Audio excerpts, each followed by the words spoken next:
अस्सलाम वालेकुम नाजरीन, मैं हूं फलक शेर और आज मैं अपने ही गांव में चक नंबर 580 गाहबे तहसील जड़ांवाला ज़िला फैसलाबाद ममंद वाले चौक में बैठा हूं।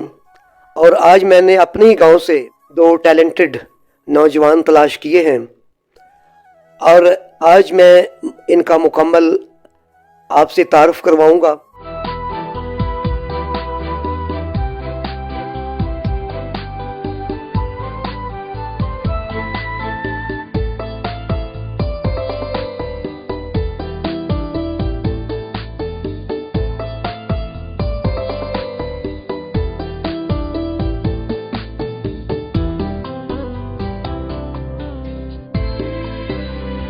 साथ बिल्कुल बैठे हैं सलीमुल्लाह बलोच और इनके साथ जो नौजवान बैठे हैं एडवोकेट मलिक मोहम्मद इरफान आवान ने मास्टर पॉलिटिकल साइंस में किया हुआ है और सलीमुल्लाह ने जो मास्टर है वो मास कम्युनिकेशन में किया। अस्सलाम वालेकुम।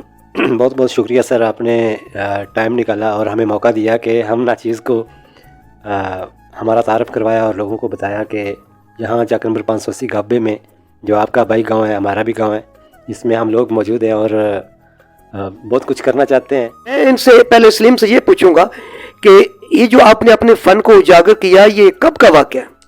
असल में सर जब आप बचपने से निकल रहे होते हैं ना, उस वक़्त आप थोड़ा सा जो है वो ज़्यादा सोचते हैं और शौक़ पैदा होता है। तो चूँकि हम दोनों ही ना इस चीज़ में बड़े अजीब से निकले हैं कि हमने तजस्सुस जो है ना वो हमारे अंदर बहुत भरा हुआ था। किसी भी चीज़ को देखना, फिर उसके बारे में तजस्सुस करना, फिर उसको इम्प्लीमेंटेशन करना कि ये कैसे होता है, उसको प्रैक्टिस करना, ये हमने ना किया हुआ। ये हम दोनों की एक ही सोच है।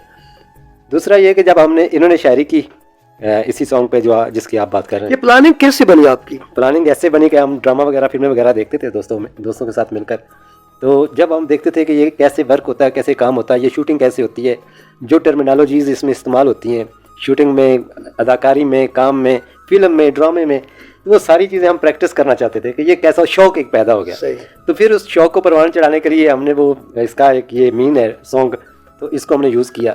तो इरफान भाई ने वो सॉन्ग लिखा, मैंने उस पर अदाकारी।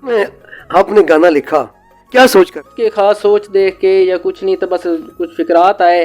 वो कहते हैं ना कि अल्फाज की खूबसूरती का नाम शायरी है। तो बस अल्फाज को खूबसूरती से कोशिश की, खूबसूरती से हम क्या लिख सकते हैं, बस अल्फाज को आगे पीछे किया है, या कोई सोच रख के, जब वो कोई शायरी नहीं थी, बस ऐसे एक मतलब एक काम करना था तो किसी हवाले से शुरुआत करनी थी, तो एक किस्म का इनिशिएटिव ले लिया कि अब देखते हैं क्या होता है। वो शायरी तो नहीं है, बस एक किस्म की कोशिश थी, उसे शायरी तो हम नहीं कह सकते। बहरहाल ठीक है, अब चल गया वो। जैसे सलीम भाई ने बोला है कि हमें था कि ये आगे जाके क्या होता है, कैसे बनती हैं, कैसे एक्टर परफॉर्म करते हैं, कैमरा मैन कैसे होते हैं, सारा कुछ। तो मैंने कहा ऐसे सोचने के बजाय हम क्यों ना इसे करीब जाके देखें। वो तजस्सुस का वो जो कहते हैं ना बंदे में कीड़ा होता है, तो वो हमने कोशिश की कि चलें कुछ ना कुछ करेंगे तो सीखेंगे। बंदा खुद करे ना, वो कहता है बंदा हडवर्ती से ज़्यादा सीखता है। अच्छा, आप ये बताएं कि गाने की प्रैक्टिस, गाने पे मेहनत आपने खुद की या किसी ने करवाई थी? नहीं, वो टोटली मैंने ना खुद ही, वो गॉड गिफ्टेड भी चीज़ें होती हैं। तो जैसे कि आपने कहा कि आप मुझसे ज़्यादा बेहतर जानते हैं कि शुरू में आपसे ही वो सारी जो है सीखते रहे हैं कि चीज़ें कैसे बनती हैं। आपसे भी इंस्पायर थे कि ये देखें सर लिख लेते हैं, हर तकरीर आपने लिख के देनी, तैयार करवानी। मतलब बिल्कुल उस वक्त तो वो दौर ऐसा था कि वो टाट वाला स्कूल सिस्टम, कोई सिखाने वाला नहीं, ये वो। तो आपसे इंस्पायर हुआ कि देखें सर ऐसे करते हैं, ये लिखते हैं, खुद से कोशिश करते हैं, चलें अभी गलती करेंगे, आगे कुछ बेहतर जो है वो हो जाएगा। तो बस ऐसे ही देख देख के बस शौक़ होता है बंदे को। बचपन शुरू में होता है ना, वो एक बड़ा कोरा कागज़ होता है, उसमें जैसा देखता है वैसे उस पर लिखा जाता है। तो आप हमारे सामने थे, रोल मॉडल थे, हमने भी कहा हम भी कुछ लिखते हैं, कुछ बनाते हैं। दूसरा वो फिल्में देखते थे हम, हफ्ते 10 दिन बाद दोस्तों ने इकट्ठा हो जाने। एक और दोस्त हमारा होता था सती अहमद, तो हम चले जाना। उस वक़्त ये मोबाइल वगैरह भी नहीं थे, तो वो जो है हमने वो एल से क्या होती थी, सीडी प्लेयर, पहले VCR होता था, उसमें जाना हमने, वो जना पैसे इकट्ठे करने, वो लेके आना, फिर हमने वो फिल्म देखनी, फिर हमने कहा यार ये एक्टिंग कैसे करते हैं, ये इसकी रिकॉर्डिंग कैसी होती है, ये खुद गा रहे हैं जिनके पीछे कोई गा रहा है। तो इस तरह जो है ना वो तजस्सुस पैदा हुआ। तो मैंने कहा चलें ऐसे तो समझ नहीं, यानी जाके देखते हैं। जाके देखा, फिर खुद शौक पैदा हुआ और ऐसे बस कर लिया। अच्छा, गाने की धुन किसने बनाई? असल में ये हुआ था कि जब हमने ये सॉन्ग तैयार कर लिया और आइडिया जहन में आ गया, कोई भी काम होता है वो आइडिया से ही होता है। जब आइडिया सारा कुछ हो गया, हमने उसके बाद ये किया कि आप कैसे करना है। तो ये हर बंदे के लिए एक नई चीज़ होती है। जो भी बंदा कोई काम करना चाहता होता है तो उसको उसके जहन में जो सबसे पहले ख्याल आता है वो ये आता है इसको कैसे करना है, उसके लिए मीन्स ज़राए सारा कुछ होना चाहिए। तो उस सिलसिले में मेरे कुछ लिंक्स थे, मैंने काम किया हुआ था रोज़नामा खबरें में, तो PA2 ज़िया शायद के तौर वहाँ पर। तो वहाँ से मैंने कुछ लिंक्स अपने जो दोस्त थे उनसे लिए और उनसे पूछा कि यार मैंने ना ये काम करना। वहाँ से लिंक मेरा बना इफ्तिखार मजाज साहब से, न्यूज़ रूम में होते थे PTV सेंटर में, तो प्रोड्यूसर थे। तो उनसे रब्ता किया, उन्होंने कहा ठीक है आप आ जाए वहाँ पर। मैं उधर उनसे मिला, तो उन्होंने फिर साहिर अली बग्गा का रब्ता नंबर दिया जहाँ पर उनका स्टूडियो था, वहाँ पर गया। उसके अलावा हमने वैसे भी घूमते फिरते रहे, एवेन्यू स्टूडियो और बारी स्टूडियो, तो काफ़ी लोगों से मुलाकात होती रही थी। तो साहिर अली बग्गा के स्टूडियो में जाकर हमने ये सारी अपनी जो डिस्कशन है वो उनके सामने रखी, अपनी पोइट्री भी रखी। तो उन्होंने कहा ठीक है हो जाएगा सॉन्ग। इरफान भाई ने उनको डील किया, तो उन्होंने फिर वो खुद चूँकि बहुत मसरूफ़ थे साहिर अली बग्गा, वो उन्होंने तो खुद कंपोजिशन तैयार नहीं की थी, लेकिन जो उनके भाई हैं, मूर्ति भाई उनको कहते हैं वैसे मजाक में, तो ज़ाहिद अली बग्गा मेरे ख्याल में उनका जो सही नाम है वो ज़ाहिद अली बग्गा। तो उन्होंने फिर हमारा जो है वो सारा उसका फॉलो अप जो है वो क्लियर किया। हमें तकरीबन उधर तकरीबन 1 माह या 15 दिन, 15 से 20 दिन आप कह लें कि इतना टर्नओवर हमें लगा। और उसके बाद यानी ये तमाम काम करने में आपको 15 या 20 दिन लगे? 20 दिन जी। अच्छा इरफान, ये जो म्यूज़िक पे आपने कितनी प्रैक्टिस की थी? प्रैक्टिस तो सर आपको भी अच्छी तरह याद होगा कि जब आप वो तैयारी करवाते थे तो वो पार्टी थी मेरे ख्याल से मैट्रिक की, तो आपने मुझे वो पैरोडी दी थी मेरे हिसाब से। वो उधर साइंस टीचर का कोई इशू था, तो उधर से वो ना पैरोडी वो बनाई थी, मतलब साइंस टीचर के हवाले से। तो उसकी कंपोजिंग भी मैंने खुद ही की थी, तो आपने ज़िम्मे लगाया था कि ये आपने ही करना है। तो मैंने वो बनाई, वो लिखी, उसको कंपोज भी किया। तो तभी मुझे ख्याल आया कि मैं ना कुछ इससे आगे भी इससे लेके चलता हूँ। तो वो फिर एक पहले ही बताया था कि ये गॉड गिफ्टेड कुछ चीज़ें बंदे में होती हैं कि बंदा कुछ कर लेता है। तो सीखना सिखाना तो वो कुछ नहीं था, बस वही स्कूल लेवल पे जो था वो पैरोडी बनानी, वो ड्रामों में भी आप करवाते थे काम इसी वाले से। एक सोच बन गई कैसे करना है, वो पैरोडी से स्टार्ट हुआ, फिर आगे ये थोड़ा उसको बढ़ा लिया और फिर ये कंपोज कर लिया। अच्छा सलीम, ये इरफान ने वहाँ सॉन्ग गाया था और आपने वहाँ पे एक्टिंग की थी, वो गाने के मुताबिक एक्टिंग तैयार की गई थी और किसने तैयार की थी? वो मेरा अपना ही आइडिया था, कुछ इरफान भाई ने मुझे हिंट्स दिए थे इस हवाले से। तो ये देखना था कि ये किस तरह का हमारा जो उसके अंदर एक्सेंट है वो क्या है। सैड सॉन्ग है तो मुझे उस पर सैड ही परफॉर्म करना था। तो क्योंकि जैसे आपने कहा कि एक्टिंग शायद मेरे अंदर कुछ उसके गेट्स थे, लेकिन मैं जो हकीकत में समझता हूँ मैं राइटर ज़्यादा हूँ, एक्टर कम हूँ।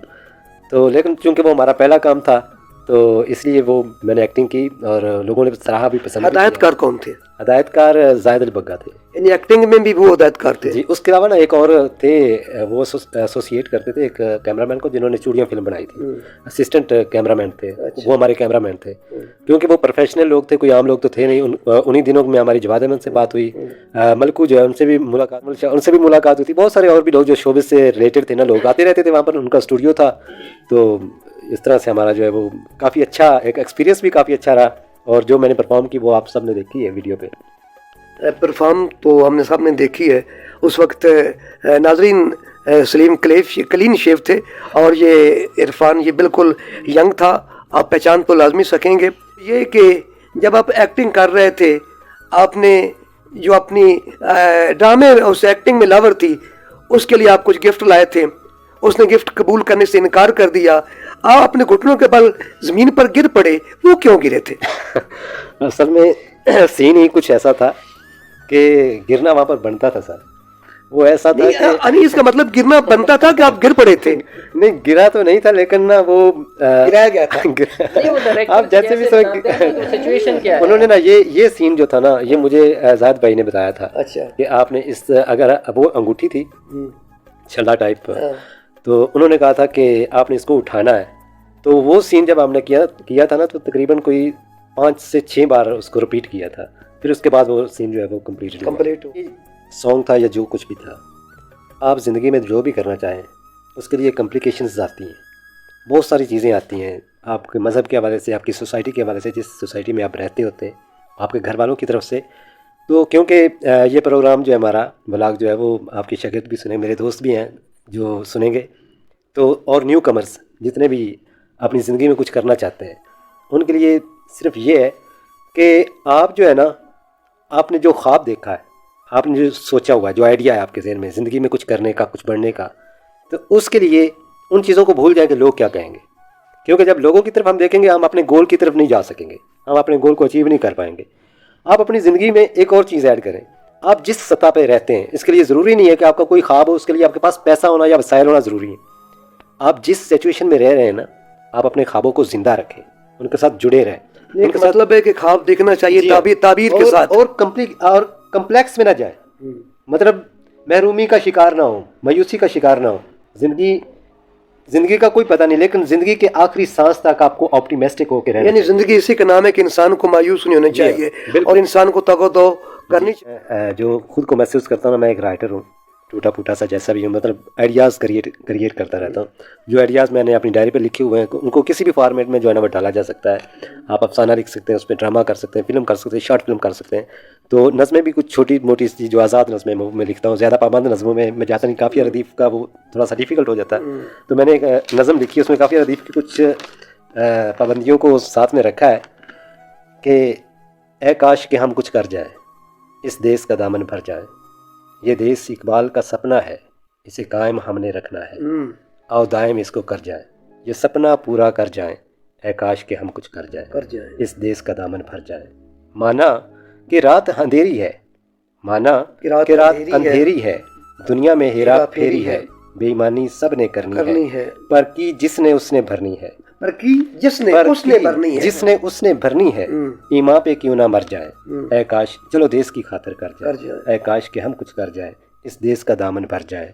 दिलों में क्यों कदूरत है और चेहरों से छिलकती नफरत है, सलीम हर सच्चे दिल की हसरत है, दीप प्यार की रोशन कर जाए, ऐ काश कि हम कुछ कर जाएं, ये हसरत पूरी कर जाएं, इस देश का दामन भर जाए, ऐ काश कि हम कुछ कर जाएं, ऐ काश कि हम कुछ कर जाएं, इस देश का दामन भर जाएं। नाज़रीन, वीडियो को मुकम्मल देखिएगा, आप तमाम की बड़ी मेहरबानी।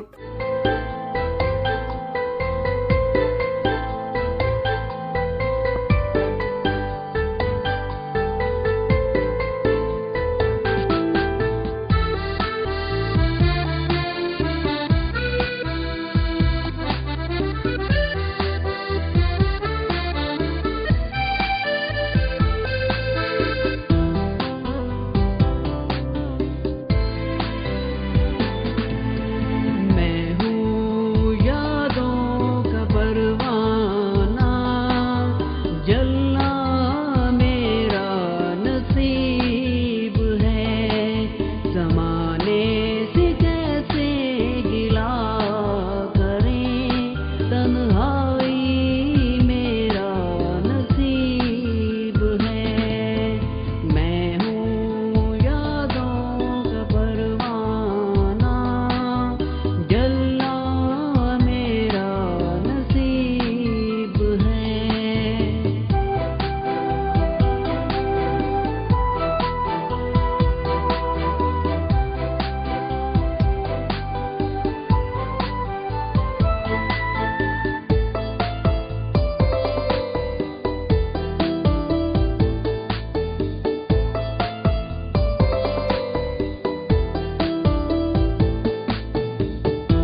तेरे इश्क में हमने आशिकी की इंतहा कर दी, तेरे इश्क में हमने अपनी जान भी बना कर दी।